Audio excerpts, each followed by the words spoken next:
This segment is brought to you by NBA Top Shot. Oh my God, welcome back. I'm one of your hosts, BananaMac, and I am here with the guy in the bank vault, my guy, Tork. How are you, buddy? How's great. I am fantastic. I'm actually really excited to be here with Mr. Bayou and Mr. Steve. I can't wait to discuss some rookie revelations and some other things, but no, very stoked to be here. It's going to be a heck of an episode because we have DQ's #1 fan, and we're not talking about the ice cream guy. We're talking about Derek Queen. Bayou, yep, I'm here. Just got back from meeting the big man himself, thanks to Steve and the team, and couldn't be more happy to be with these three special guests right here. Yeah, guys, happy to be here. Thank you for having me. And next up is our mate from down under, who is heaps of fun. That's some Australian lingo for you guys. Our guy, Steve. How are you? I'm awesome. Always awesome to hear a Canadian try an Aussie accent. It's really good, eh? I've been working on it. You can't say it's really good, eh? That's my Canadian. When you're trying to do an Aussie accent, it doesn't work. I'm trying my best, okay? Boring. I'm good at a couple things in life, and one of them is Top Shot moments. And one of the things I'm not good at is Aussie accents, and I can own that. Okay, fair play. Is that on your LinkedIn? Do you have LinkedIn in Canada? We do, but I don't. Is that weird not to have it? I don't know. No. Like, I feel like just because I'm old now, I have it. I don't use it because it's just like fake Facebook for people who work. But yeah, are you saying that on there? No, I'm saying it's for fake people. So you're real. You're a real one, right? So taking shots at LinkedIn. I mean, like just brought it up out of nowhere. Apparently, there's some history there. Do we need to dive? No, man. I just think it's really funny. Like the dynamic of LinkedIn, like for like regular people, right? Like they'll go to like a little conference that means nothing. Like I learned so much valuable. Like it's like a paragraph about like them just like basically glazing themselves. Yeah, this is really funny. Sounds about right. He's not wrong. Speaking of maybe glazing a little bit, how was your experience with Mr. Derek Queen? It seemed very cordial. I watched it. I think everybody always does great on the stream, but I was excited to see you get the fanboy out a little bit because I know I would have. Yeah, man. It was honestly. Like it couldn't have been a better moment for me, no pun intended, with Top Shot. It was just really cool because I believed in the kid since his days at Maryland, and I called my shot. I wanted us to draft him at 7. So it's just a really cool full circle story that now we're here in March, and I've collected his moments, believed in him early, #1 on the leaderboard, watch every Pelicans game, obviously. So by default, I'm like glued to the screen every time DQ checks in. Been rooting for him all season. And the fact that I got to meet him is just like, that's what Top Shot really is all about. It's not about wins, losses on your account. It's not about all the stuff that people think matters. No, it's not. Like through Top Shot, just me, I've been collecting heavily this is my 3rd season now, only 3rd season. And through Top Shot, I've met Trey Murphy, Zach Edey, Keyshawn George, and now Derek Queen. Like Top Shot has so many opportunities if you just get ingrained in the community, be positive, and just click for the right reasons. Like it was such an awesome experience meeting him. So like I said, I would fanboy out definitely if I was in that situation. Steve, what's it like for you on the other side of this thing, on the production side, as it were? You get a little starstruck sometimes, or what strikes you most about how these athletes interact with you guys? It's weird, personally, looking back now, the amount, like I can't even remember how many it's been now. I remember when we had the Gary Payton virtual meet, I was just too busy, and I messaged Jacob and I was like, do you mind if I just miss this one? Like, I just want to get this other stuff done.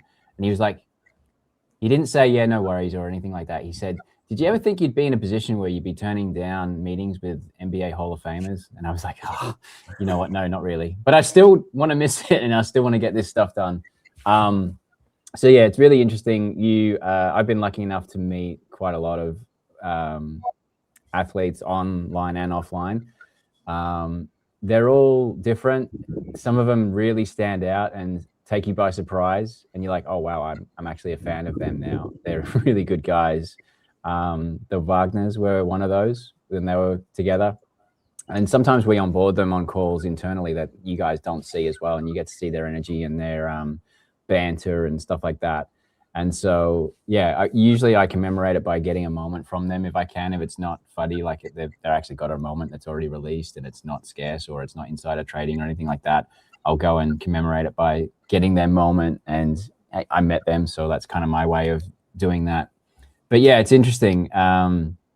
They're all really different. They bring a different energy, and it's a lot of fun. But yeah, I've actually lost count, which is weird. And I don't even tell sort of like my friends, what'd you do today? Oh, I spoke with Derek Queen. Like it doesn't register with them. And yeah, so it's a weird dynamic for me personally. Matt, go ahead. It's crazy you don't tell people in your life, because I'm like out here being like, oh, I talked to Tork and Steve today. Like you guys are like local celebrities to me. So I'm just throwing off that you're not like, oh yeah, I just like shot the ship with Con Knippel for an hour. And you don't like talk about that. That blows my mind, Steve. Yeah, I don't know. Maybe my mates are idiots. But yeah, who knows? I just, like I have a group of basketballers that I talk to. There's obviously like crossover with some collectors as well that I hang out with. But yeah, like my team, I guess we're always talking shit about the government or something. I don't know, whatever we do after a game. But yeah, sometimes it comes up, but yeah, sometimes not. Is there a difference between talking to a rookie compared to a vet? Is there a difference? Not specifically. I think it's just more the difference is their personalities more than how long they've been in the NBA. Like some, it also depends on when you get them, because they travel a lot, right? Like you'll get them in a hotel on the road, or they could be at home or they're just deep in a road trip or something. So sometimes context matters. And then sometimes just their personality matters. Like Miles Turner had great energy. He gave us sort of like vibes where he took us all around his house and showed us his Lego. And then sometimes you have a lot less energy from athletes, which is understandable as well because of everything I just mentioned. So I think it's more about their personality. Like some are just naturally charismatic and some are just like athletes. They just want to hoop and they don't want to chat as much. But they're all different in that way. That was one of the things that struck me about Con was he was just sitting there and it was just a plain room and there was like a little hoop on the door. And I was like, yep, that dude right there, he's a baller. You guys have gotten some awesome rookies this year. I've been pretty jealous. You think Con's going to win Rookie of the Year? I don't know. I don't care. I don't care if it's Con or Cooper or both. I think they're both deserving. If it's with both, I think that would be really cool, especially since they're mates. I think that would be kind of like a nice way for them to go. Now that you mentioned it, I keep discounting and I heard it mentioned like once a month or two ago, and I just kind of was like, yeah, whatever. But co-rookies of the year, I think, is a pretty solid probability with these two. It's hard to pick one or the other. I think I care more about their longevity of career than I do about the accolade of just winning Rookie of the Year. Like that's not going to define them, I don't think. Like you don't think back at Ben Simmons being Rookie of the Year and hold it on a pedestal. You think about their career and what happened thereafter. Probably not the best example I'd bring up, but kind of case in point as well. It's because he's Australian, isn't he? I don't know. We might do he was. Or did he just it's play fair though. As far as rookie class on Top Shot, since you've been with Top Shot and you guys have been doing rookie debuts and the freshman gems, and now we've got Origins, which I know Bayou loves very much, and rookie revelations. Is this the best rookie class overall that you can recall in Top Shot history? It could be. I think the Wemby class is going to give it a run for its money. So like when you look at the analytics as much as I do on weekly trends, flags holding up Dallas the way that Wemby held up Spurs the same way, like just the market cap of the teams is inflated by him by a margin. And Lakers have the most favorite team in product by far, but yet the market cap of the Spurs that year and the Mavericks this year is just always on top on the weekly trends because of those rookies. And Charlotte's been up there because of Con and Harper with Spurs and so on and so forth. But it's interesting because you see like the performance matter in that data. And I'd have to compare it, and it's not apples to apples, but I think Wemby versus flag year would give it a run for its money. Well, I've said this with you, Tork, and we've harped on this, and I think we'll harp on it again all episode today. This 2025 class is like, it's the one. Like, it really is. And I think me and you kind of both knew that. People are so excited and jazzed for next year, which they should be. There's some good players in there, and it's going to be really fun on Top Shot next year. Mm-hmm. But if you're not collecting this rookie class right now, you're really missing out because, I mean, 1 through 1, hell, Derek Queen got drafted at 13. Like 1 through 13 is like star power potential, every single one of them almost. And there's not a Cooper flag in next year. There's not. We even said there's not a Derek Queen. There's not a Ace Bailey. You know, there could be, but it's not as apparent to people who watch college basketball like me or you. But the 2025 draft class is absolutely stellar. Stellar personalities, stellar on-court performances, and a lot of these kids are going to be all-stars. I agree. I love Steve's answer to the question, because in my brain I'm like, hey, I'm asking Steve, like, what do you think about this draft class? But I did put in the context of Top Shot. I didn't expect to get all that out, but I loved him putting in that perspective in terms of market cap for the actual what's going on Top Shot component of it. Going back to this year's rookie class, I think we're going to have some supply shock coming in, especially with the rares. Once people realize that there's not a lot of rookie revelations that are going to be dropped. It's getting hotter. How many rookie revelations are we looking at this year, Steve? All right, so we're going to get 30 rookie rev, and the mint count is the scarcest rookie rev has ever been. So they're going to be minted to 29 plus 5 galactics. So 30, 35, 34 all up. Previously, that was 75. So no Omegas, though. Galactics. Okay, I like it. I love it because that way you keep the one of ones, the one of ones. And that's so in total we're looking. So is it 29 plus the 5 galactics, or is it 24? 29 plus the 5. Gotcha. Okay. And when is the rookie revelation? Oh, sorry, and 1 Omega. I missed that. 1 Omega as well. Oh, okay, there's Omega. Okay, well, it's I like cool. it too. I dig the galactic only. That would be a really good idea.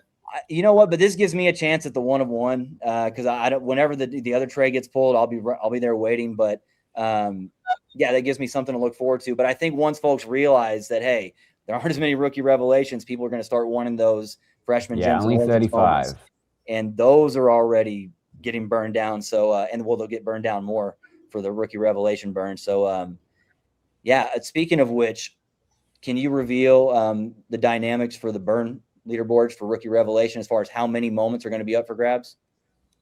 Yeah, so it's rares into legendaries. So freshman gems, origins, MGLE, not rookie debut commons. So that was the dynamic. Commons go into rares go into legendaries. So those rares, if you want to compete for the legendaries, you need some of the rares, either one of the 3.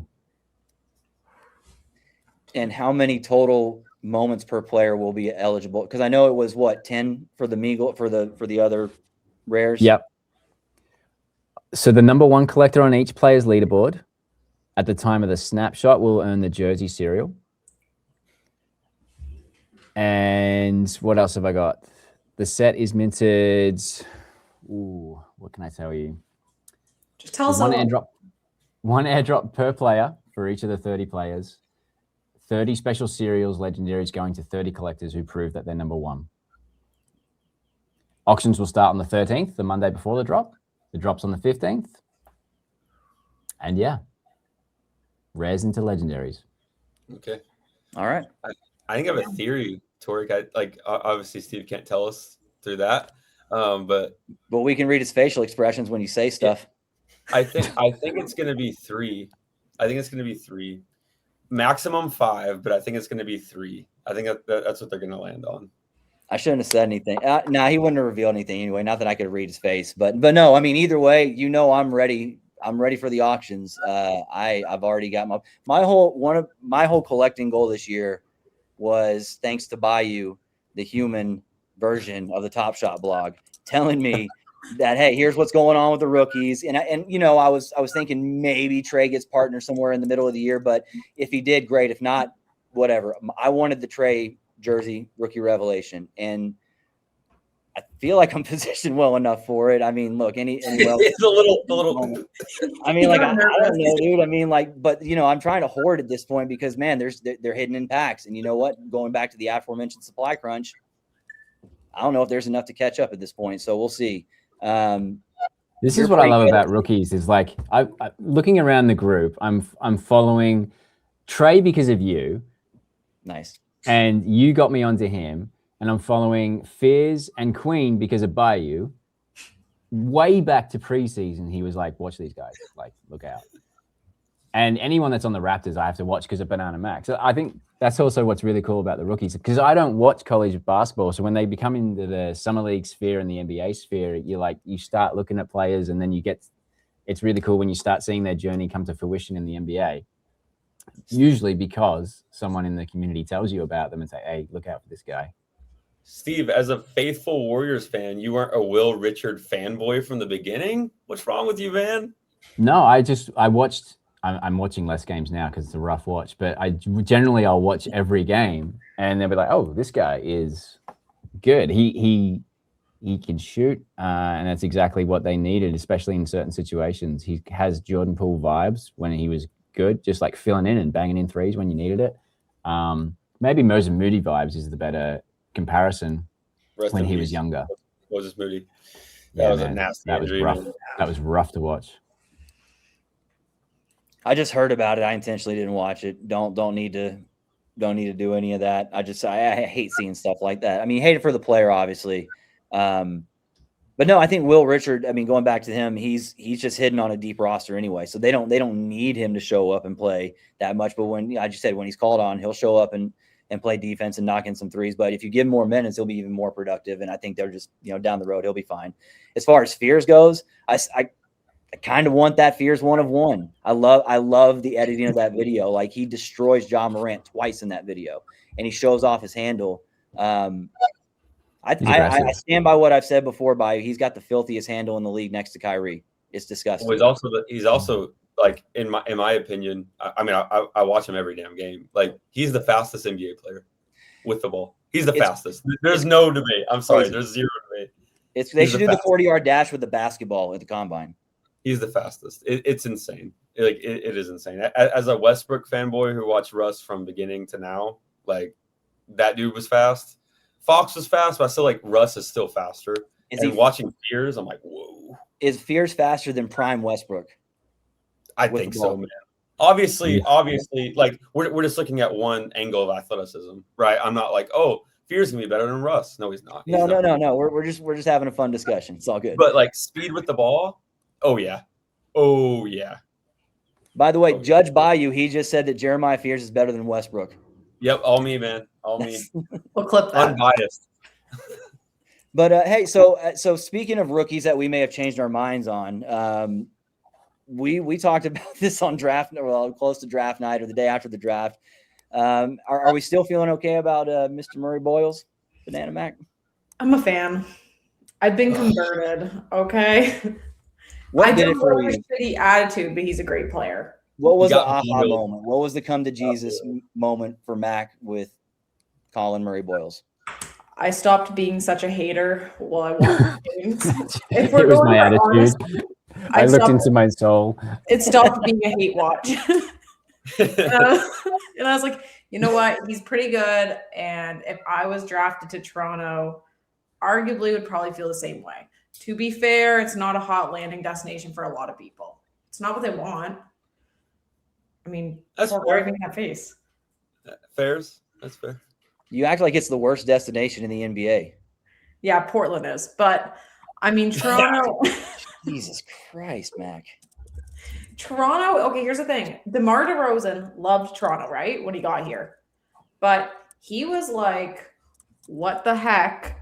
I don't have a passport. Where am I going? So I just feel like it's like a normal thing. You're coming to a different country, to be fair. He's a good player. He'll be fine. Like, it's just, yeah, I don't know. You're not a hater. You're not. I'm not a hater. It's not in you. She is. She hates Portland apparently. And like LinkedIn with Bayou, I'd like to do a deeper dive on what the heck the city of Portland did to you, Mac. Honestly, I just had to think of like a place where I assume most people don't want to go, and Portland came to my mind first. I'm sure I could pick some other places, but it was my first thought. Lovely. Portland's a sister city of Austin, Texas. Like it's awesome up there. I mean, I've barely traveled the world, so I can't really say much. I'm just picking a place. I thought you were going to say something like Sacramento, and then we were going to get them on us, which I knew but we would come for me. But if you from a player's perspective, there's got to be a few, right? That they just were like, nope. Maybe DC. Maybe. Not Trey Johnson. He'll hoop anywhere. He doesn't give a shit. That's how much of a baller he is. But I mean, there's been players who don't want to come to New Orleans. Like Eric Gordon, when he got drafted, was like pissed. He didn't want to go. Yeah, it's really weird. Like Josh Hart has like hate for New Orleans too. Like he didn't want to be there. I don't know. Like it's really strange because I think New Orleans is really fun city. But yeah, New Orleans also has some hate. That's crazy. Yeah, I feel like, hey, you're gonna pay me a bunch of money. I'll go play wherever. If you really want to hoop, I'll hoop in White Deer, Texas, buddy. I don't care, man. You pay me that much money, I don't care. Okay, so I'm still kind of hung up on something, and I'm sorry if I'm backtracking here a little bit regarding the rookie revelation thing. Are you so there were 10 total available for the rares, right? And Bayou, what did you guess? 3? 3, for rookie yeah. revelation. 29 mint count. Let's see if we can read Steve's face. I'm gonna say 5. It's 3. It's 3. Okay, there you go. Alpha. Thank you, Steve, for dropping the alpha. Legend. So, well, it might not be by the time this podcast comes out, but I had to double check. Well, since we're pre-recording, maybe this is how people get their Top Shot news. We don't know. This is. Hey, it could be. I think it low key is. We're gonna start just reading the blog out loud. That's how we'll do it, guys. Hey, reading comprehension is at an all-time low, so that could help if we do like and I think the Top Shot community sometimes is a case study on that. Like, just don't read sometimes. God bless them. So they definitely don't check offers. Can help us out. You know what I mean? Sometimes, bless their hearts, they don't check offers, or somebody's made an offer and they just go. Mac happened to Mac once or twice, right? I can't even talk about it because I'm still in shambles. That GPH robbed me on my Nebhard. I had to get up at like 7 a.m. and go on coffee with Colton just to let my little heart out about it. It's the place to do it too. It is. That was messed up. But I'm coming for Ryan Nebhard's rookie rev. That's my guy this season. I'm not number 1 on the leaderboard because Steve, you and everyone at Top Shot and Dapper just released so many good moments. I want everything, so I can't focus on one thing. It's a real problem. As a matter of fact, I discovered my new favorite moment on the platform today. It's a Deshaun Stevenson moment. And the Deshaun Stevenson moment is him hitting a couple of threes from the clinching game of the NBA Finals when the Mavs won their only title. And so that board's about to get swept. So if you want a Deshaun Stevenson moment, just you guys, obviously this will be out long after. But yeah, dude, that so you talk about the nostalgia component of it. Yeah, that for me, that's it. That moment has everything. That and the Dirk Nowitzki legacy moment is it makes me want to cry because it's so beautiful, and it's he cries in it too for what it's worth, and that or maybe it's just a little misty outside, and that's why we get teary eyed. But it's just when the curation is done with such care and they put that kind of thought into it, which I feel like all the moments this year really have that touch. In addition to the awesome artwork for like the Ascension set, which we can get into in a moment, and all the other 3D. Yeah, man, I stop me. Just somebody else pick it up because I'm going to keep rambling about how awesome this stuff is. No, because I'm going to start because it's a sickness. Like every single day I go on Top Shot and I spend money. I learned I can only save if I don't go on. And how do I not go on? Can't. You can't. You can't. Yeah. You can't. I mean, that's what makes this platform, the name of your show, Collecting and Connecting, I guess, so perfect. It's like a lot of those connections with each other and with the moments. Like you mentioned nostalgia, players that you back. It's just such a perfect name. Like sometimes I wonder what people would do without that connection, even if they're not buying on Top Shot. That connection from Top Shot is just everywhere. I see it everywhere.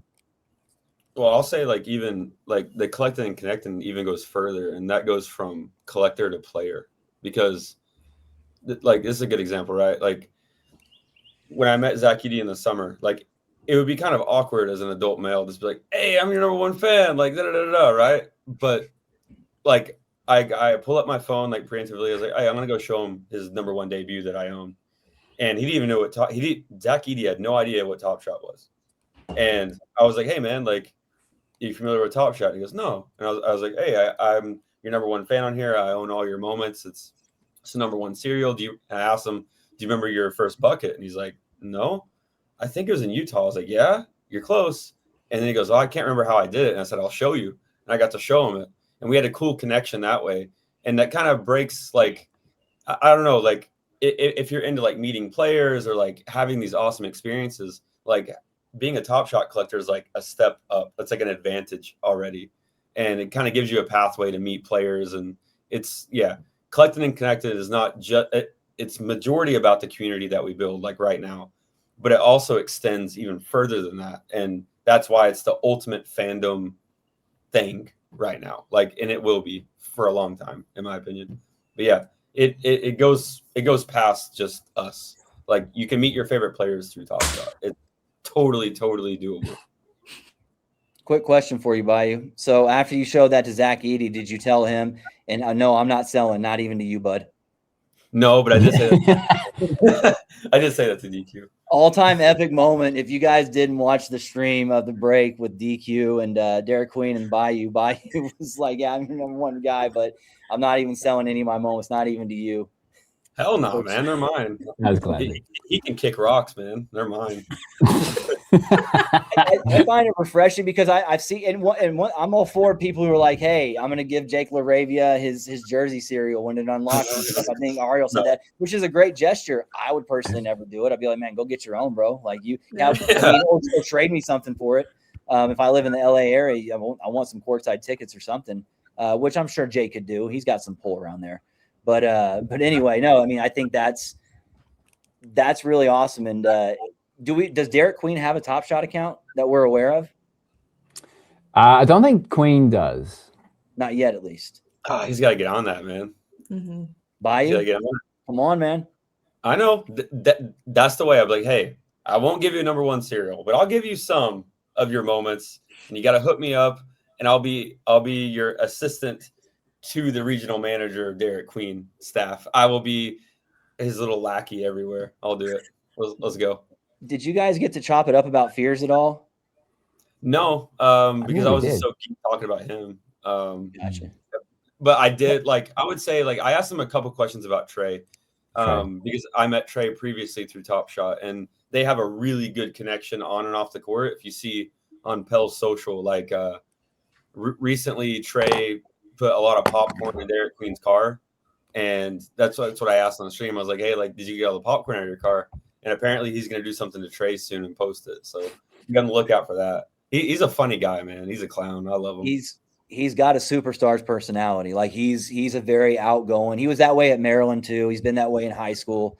I found the way that he talked about Trey to be really awesome because it's like you could tell he loves to facilitate. Like, and I know you pointed that out as well as far as his court mapping abilities, but like you can see how he gushes over Trey in a certain way, you know, like I like seeing that kind of stuff, man. And that's how the chemistry builds as he pointed out. But yeah, man, I mean, like that's who you want on your squad. And yeah, man, I still can't believe you guys got Con and Derek Queen to do breaks with you guys. That's awesome. I mean, like all the athletes for that matter, I'm blown away by it. Yeah, it's a lot of fun. And Again, it's surreal. Con was a lot of fun, and you never know what's going to get them out of their shell as well. I think Con, it was the Thanksgiving dinner that they had and the kind of the turn of their season. But yeah, there's always something that'll get them. And you know me, I like to say the things that are politically incorrect to get people off center or get them laughing or whatever. So I don't do that with NBA players generally, but it's obviously a lot of fun. I think you should. To me, I probably should. I got a question though.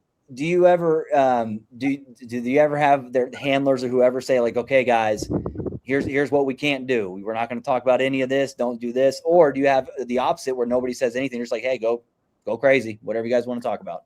I think I usually front run it. I was like, you know, it's going to be informal. It's going to be pretty cruisy. We're going to chat hoops. We're not going to aggregate anything. We're not going to come in with hot takes it was weird though. I like when we had Jake LaRavia, we actually saw him play the night before against the Spurs, which was actually the Spurs Wemby Kingmaker moment where he just went off and scored the fastest 40 points ever. And it was over in like the first quarter. And I remember going on stream the next day and thinking, I can't really bring up that game. And it kind of came up naturally anyway. And you could sort of see it in his face where you're just like, yeah, well, that guy's tough to deal with. So like there's always context that you got to be conscious of, but you're trying to keep it cool. But yeah, that was one that came to mind recently where I was like, oh, man, that we had to get him the night after that one. But yeah, it was an epic performance from Wemby though. It was kind of crazy to see. He just went for like 20 something points in a row and just destroyed them in the first quarter. Wemby's figuring out his real powers and turning into a borderline villain, which I'm here for. So quick question for everybody. Would you rather have Wemby's ethical fastest 40 in history or Bam's 83? Bam's 83. Hands down. I'm going Why Wemby, not? actually. I'm out here to break records. Nobody's gonna remember the 40 in like 20 years. You're gonna remember Bam's 83. I mean, it's immortalized in Top Shot history, so just be careful, Mac. I mean, I'm never careful. I'm always dicey. That's why I'm here. I'm like a liability, but I add fun. Yes, that's exactly what it is. What say you, Mr. BayouSniper? Just because I think Bam's is so egregious, I'm going Wemby, man. Like I did not mess with the Bam thing at all. This is me though. But yeah, Wemby, I'll do Wemby. I think Wemby's performance, that as far as me for my basketball viewing pleasure, Wemby by a mile, without a doubt.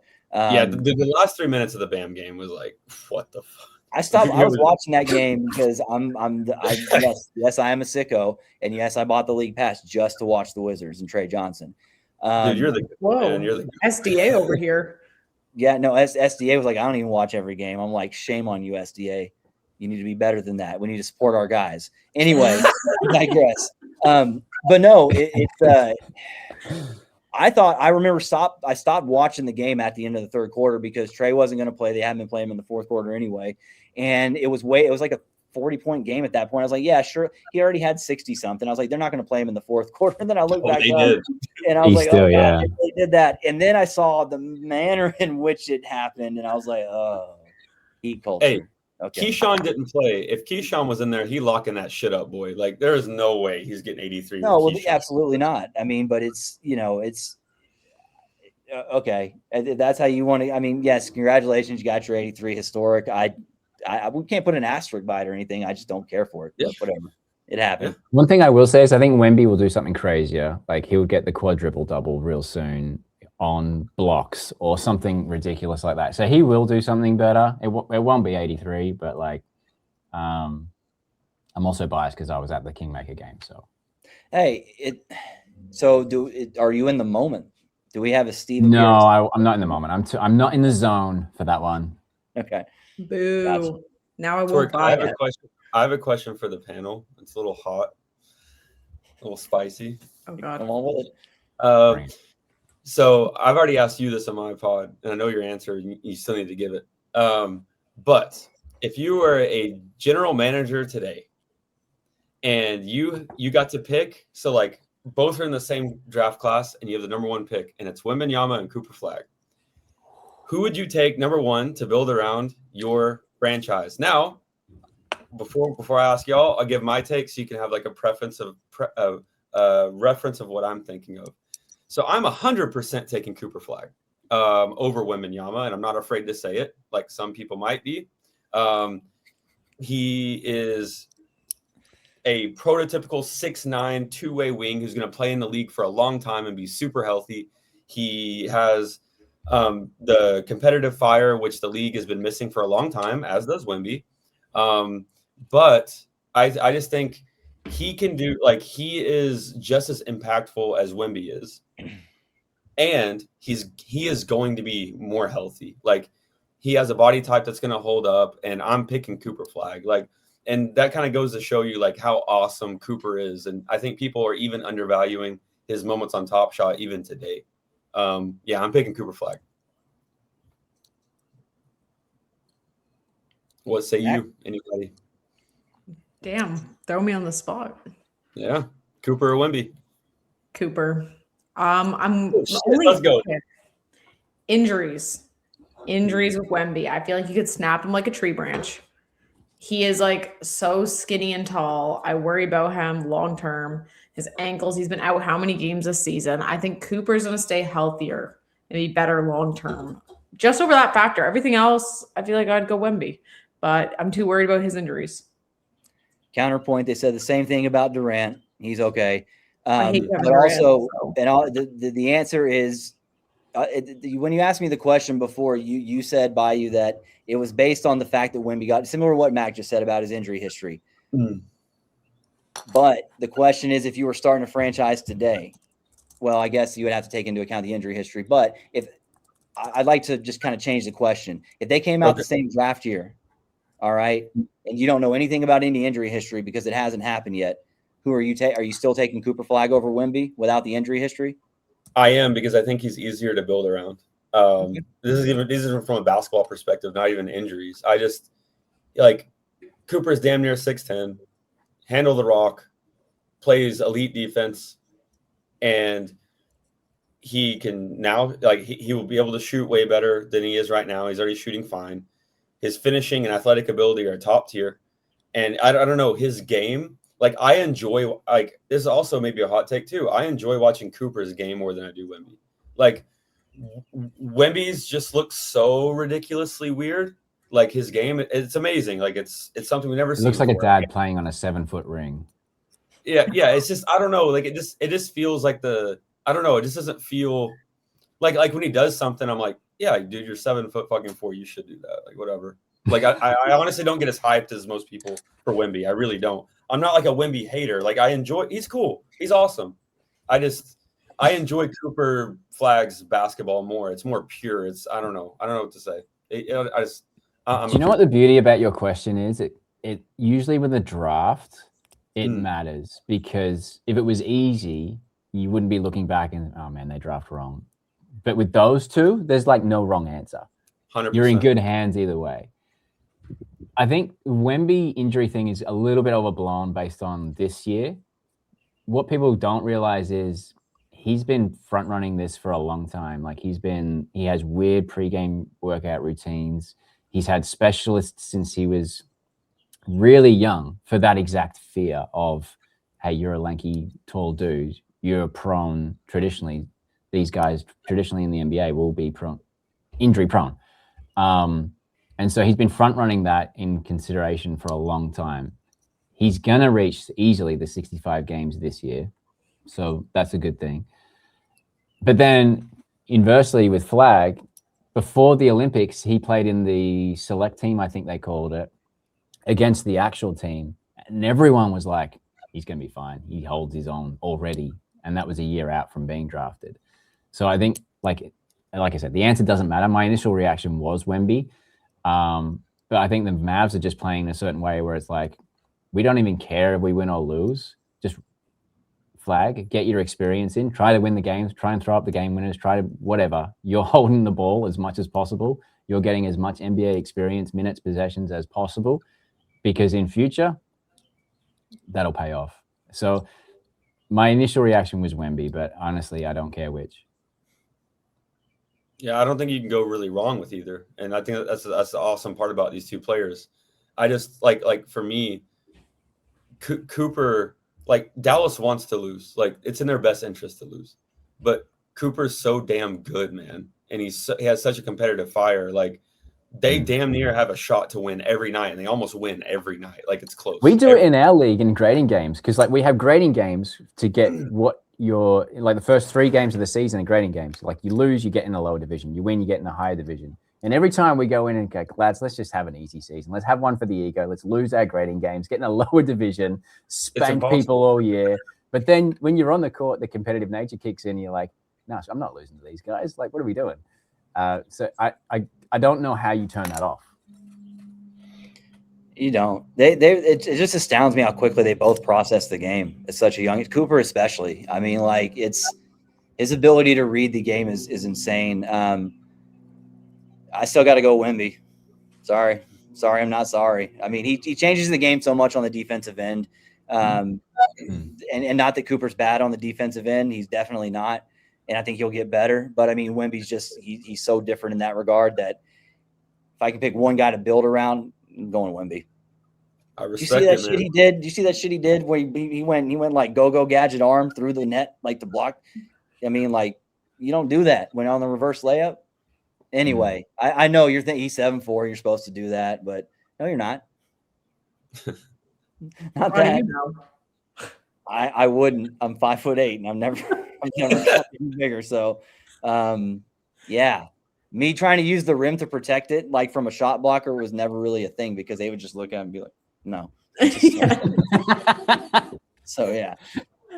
But no, I mean it's a fun debate though. It's a great question. I mean, like as Steve said, you can't go wrong either way. So yeah, I mean, like I just feel like being a little controversial with the Mavs hat on today. Who knows?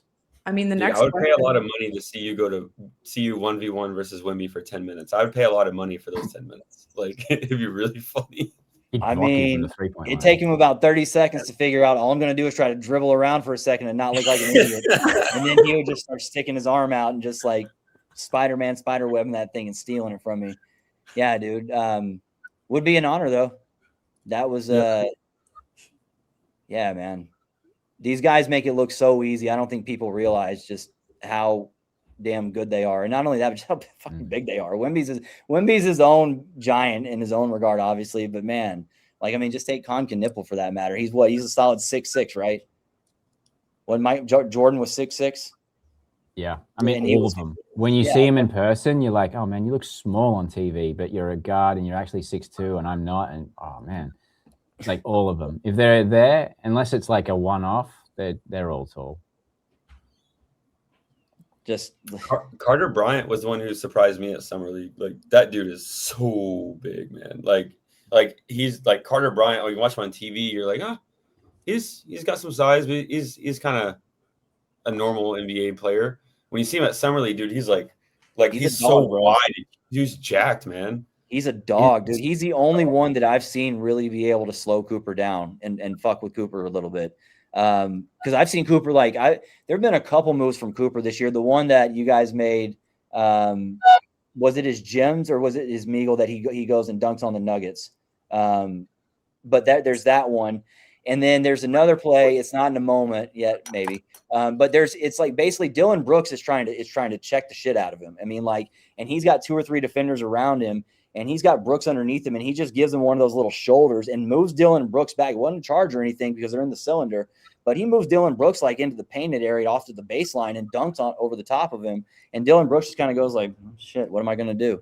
Like, I mean, and that was Dylan Brooks, who's he's beefy, and he doesn't get pushed around. Prayers up to Dylan Brooks. He's doing the God's work, fucking with LeBron. I love it. Anybody who messes with LeBron, I'm in, dude. You remember Kobe used to do? I figure that's where he got his free throw antics, is watching Kobe do all the I'm gonna follow in the lane type stuff. The deal where he sticks his hand out to LeBron to get him to high five LeBron after LeBron makes a free throw, and then LeBron high fives him. And he's like, "What the fuck did I just do?" And he's like upset that he high fived Dylan Brooks, and Dylan Brooks is just laughing at him. But yeah, man, keep poking the bear and see what happens. Well, I think it's great TV. It's so refreshing to see people not kowtow to LeBron. Like, it's so refreshing, man. Like, I wish we had more of that. Like, yeah. I have feelings about LeBron, but whatever. It's okay. It's okay. Not a fan. So before we go down that rabbit hole and we get him as fired up as he is about LinkedIn,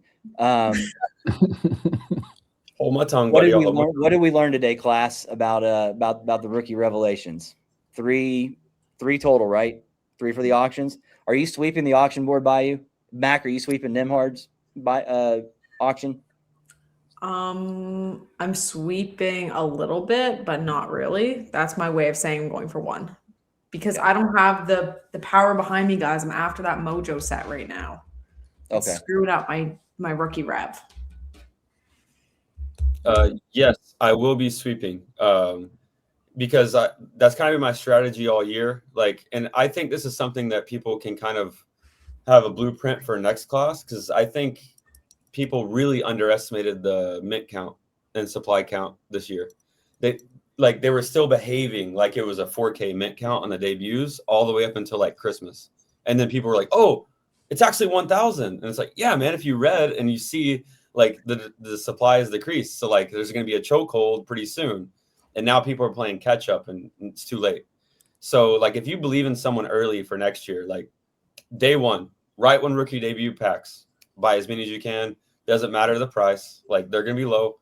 Buy as many rookies as you can, especially the ones outside looking in, and you'll be set all year. Like I had no problem sweeping Origins board. I had no problem sweeping MGLE, no problem sweeping gems. Like I'll do the same thing for RR. Why? Because you believe in a guy early, conviction.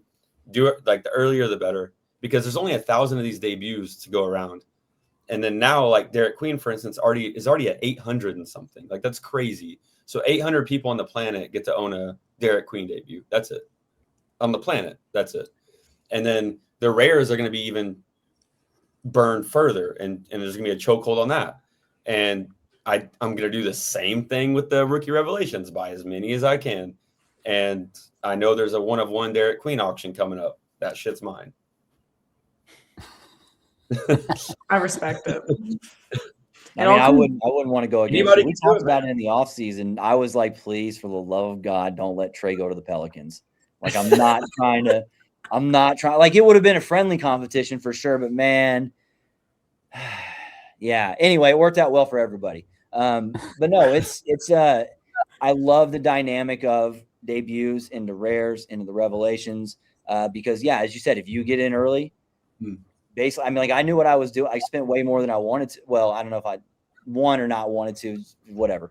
But I mean, like I knew I was investing heavy early in the year versus just kind of spacing it out throughout the year, because that was the goal. It's like, okay, we're going to start here and we're just going to take everything off the table. And then sure enough, those 6-7 trade debuts are now 17 and the average sale price is like 15 or 16. So you'll get your bang for the buck out of them for sure. Like, you know, what were the Queens going for early?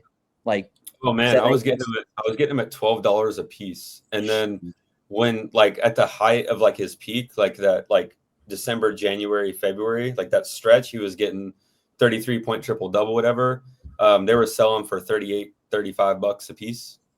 Now they've settled down to like 20, but like I got almost all of mine at $12, $13 day one. I remember ripping one in a pack and being so thankful I didn't have to go through offers with Bayou. I was like, oh, guys, I'm just a PE teacher. Like, I'm not that scary. Like I'm just a PE teacher. I'm just a guy. Like I'm not a whale. I'm a very focused individual on certain things. I remember getting my daily DMs from Bayou of like how many he had. I was like, far out. I better get one before he jacks this price up way too much. And so I vividly remember going to get one and thinking that was an accomplishment, because afterwards he went nuts. Hey, this guy likes to play right here.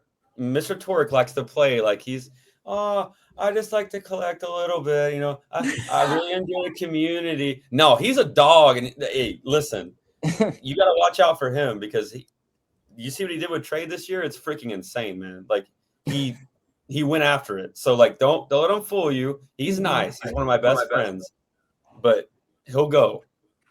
Isn't that right, Tork?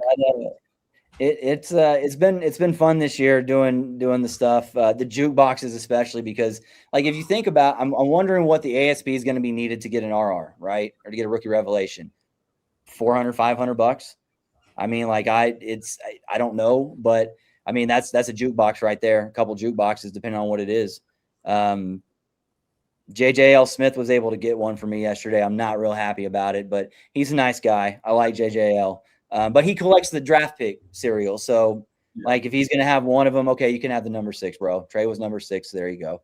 But plus, I can't compete with him, dude. He's a whale. No, I want to keep him happy. I need him to be okay with me and let me exist. Like, I mean, that's the blessing that he gives me. Shout out JJL Smith. I love you. This lady right here also like that little smile. Oh, I just like to have fun. She's a killer too, man. Every year there's somebody, and it's Nemhard. If you remotely like Ryan Nemhard, you are screwed, dude. It's over. Went a little wild. There are 3 killers on this podcast. Like, don't get it twisted. Yeah. I mean, you got to pick somebody and just like ride out the season. Right. I mean, I'm a Mavs fan with my Nebhard, and Tork is now a Wizards fan. Who would have saw that coming? I love it. I love the Wizards community. Like, shout out SDA, shout out Top Shot Wizards, shout out Dan Slawinski. I mean, like, these are really like, I love that I get to talk to Dan about like middle tier English soccer. That's collectively Connectin. Like, that's World Cup this summer. Forza Italia. I mean, like, that's hopefully they let us have the World Cup. Yeah, that's a sad one. Anyway, but no, Italy's got another game to win before they're in, right? They got one more playoff game. Yeah, yep, okay. One more. I don't even know why I like Italy. I just do. It's just one of those things. I don't like. I'm from Texas, but I like the Pelicans. I'm just a weird dude. Like, I don't know. It's a very technical brand of football, so yeah, you can sign on to it. Okay. Boring. Very boring brand of football. Get a 1-goal lead and hold it. Yeah, just hold the line. Stalingrad. Damn. Australia will be there though. We'll concede 6 goals to the US in Seattle or something. It'll be the most fun that any team will have, though. You guys will bring the party. The Socceroos. He doesn't. I don't know. The English will bring the party. That's for sure. No, English bring something different, and it's not necessarily a party. More rowdy, Green Street hooligan type shit. But yeah, like they will legit. Like I guarantee you, England has, what do they call them? I think they call them a firm. You know, well they'll have like a whole, like, I think it's overblown these days. The culture's not there as much. But like, I'll tell you one thing: between us and them, beer sales will go up. What I've been trying to like figure out, and like I've asked a couple people this who are whales in the community, like what, like if you had to guess the ASP, like you're saying, Tork, of when the Cooper Flag RRs go on, like the auctions, like how much is it going to take to get just one Cooper Flag? 'Cause there's three slots available, and I was thinking, like, can I get away with burning all of my origins I've collected? Like I have 2 hex waves, normal origins, and 2 freshman gems I'm willing to burn. And I'm wondering, like, is that enough? I don't know, man. What do y'all think? It depends. Once again, I don't know what the ASP of the hex wave is, but that's the parallels are where it gets really fun, because I mean that ASP gets pretty high. I mean, especially if somebody decides like they want to buy a jersey cereal right before they burn a hex wave and bump up the ASP another however much. I mean, like, there's a lot of different ways to play it. I wouldn't know anything about that. I just go and learn as much as I possibly can and see what happens. I definitely don't try to calculate stuff. But no, if for Cooper Flag specifically, it better be bare minimum $1,500, $2,000, like ASP. If people are paying attention. I mean, like, once again, I don't think people really fully grasp the concept of how scarce the legendary rookie moments are going to be. And when you have somebody like an Frampton, who has been gearing up for this as well, he's probably got a lot to burn anyway, but I imagine him probably wanting to sweep the board or sweep as many as he can anyway. So they're going to be really hard to come by. And I don't think they're going to be bought by flippers or anything like that. I think they're going to be bought by people who are going to lock them, and you're not going to see them for a while. So I would expect the auctions to go pretty hard. Yeah, I was thinking 2,500 is the number. I think that might get you one. If you're not on anything less than 2,000 is a crime, personally. But I would like that. I don't see it. It's just he's so good, dude. Yeah. People have such insane stacks though, and like his freshman gem on like high offers, like what 480 or something. Yeah. And then you look at people stacking them, and you're like, oh my god, if you have 5 of these. Well, that's the dilemma I'm having, right? Is because like the supply count is lower this year. So like in my brain, I'm like, okay, they're not like people are going to be less willing to go crazy on the burn boards, burning those rares because they're going to be hard to come by pretty soon as well. But on the flip side, people are nuts like me. Like I'm freaking insane. So like I would do that for Queen. So why wouldn't somebody do that for Cooper if they have the? I got a quick question, and maybe you can reveal it, maybe you can't. It's very nuanced regarding the auction itself. I know that, for example, like the Igor gems drop, it had for the leaderboard stuff and for the auctions, it had his number 1 gems in there.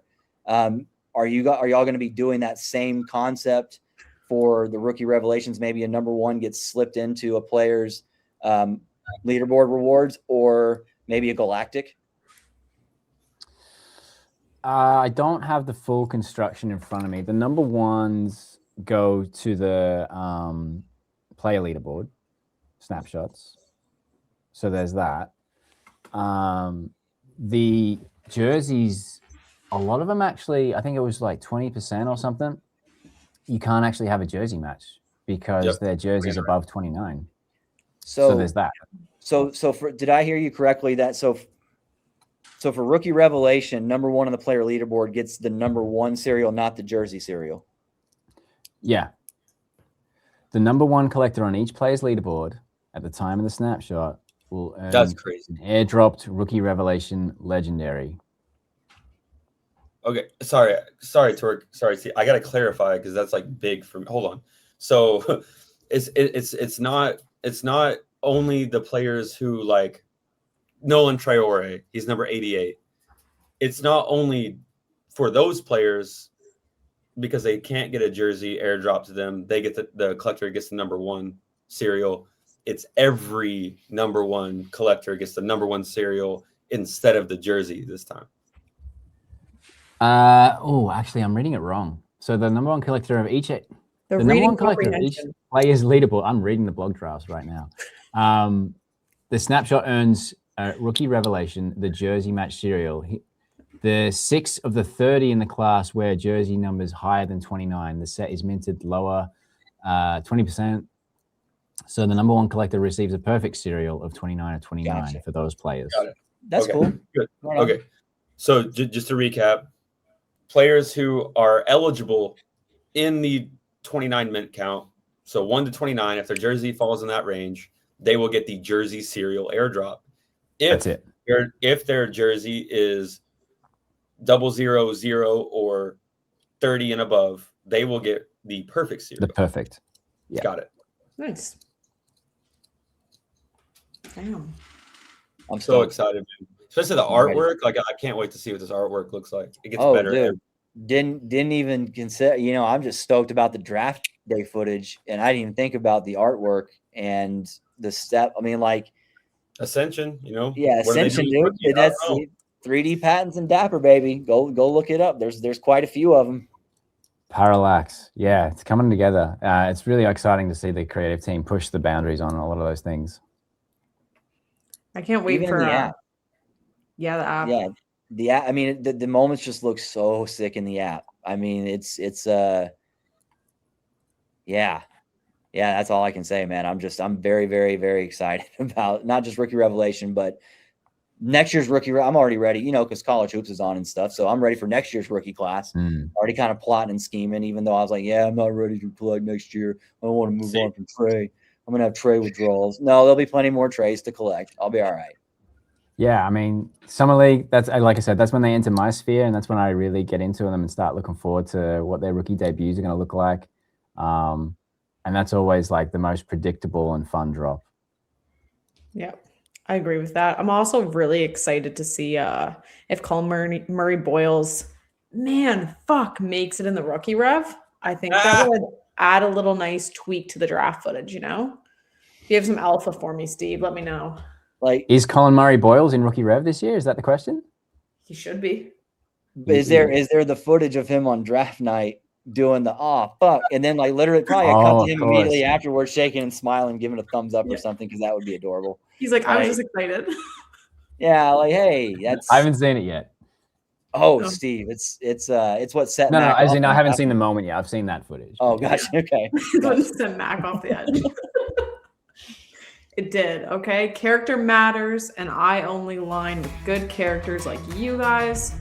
So unfortunately, we gotta wrap this up. But thank you, Bayou and Steve, for coming and joining me and Tork. We really needed this. We appreciate all of you for watching. Thank you. Take a look at our YouTube channel for more content and some past episodes on all the types of collectibles that are out there, physical, digital, and join our Discord, come in and chat, buy some merch from our website, and just take a look, subscribe, guys. And if you ever want to be on the show, tell us about your collectibles, just send us a DM, send us a comment, and we'll reach out. So thanks a lot, and keep watching Collectin' and Connectin'.